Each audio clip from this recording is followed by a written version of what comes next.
Chukua tu mshahara wako wa 500,000, piga kwa mwaka ni shingapi, piga kwa miaka 40 ni shingapi. Alafu angalia muda wako unavyoisha wa productivity. Unaona muda wako unavyoisha, utakuwa umefikia wapi na hiyo pesa uliyoitengeneza. Utasema yes, labda nitaongeza masters, nitapata promotion, nitapata vitu na hivi na hivi.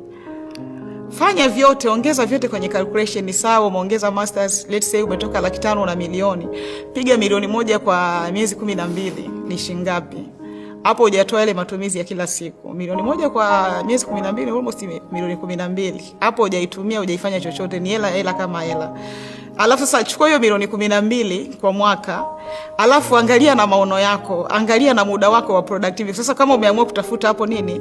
Ajira. Sisemi ajira ni mbaya, lakini wewe jianalyze tu. Alafu na ulinganishe na maono yako.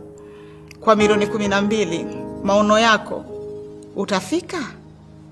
Kumbuka hiyo milioni 12 haujala, hujaitumia chochote. Kwa maana kwamba hiyo milioni unaoipata ukiitumia unaweza kujikuta ukibahatika sana kutunza hata 100,000 ni bahati. Yes, sijui unasema utapata malupulupu, sijui kuna nini, trip na nini. Kuishi kwa kutegemea malupulupu it's like naweza kusema gambling, kwa sababu haiwezi kuwa kitu ambacho usipoyapata hayo malupulupu, unaona. Kwa hiyo ukiwa na maono na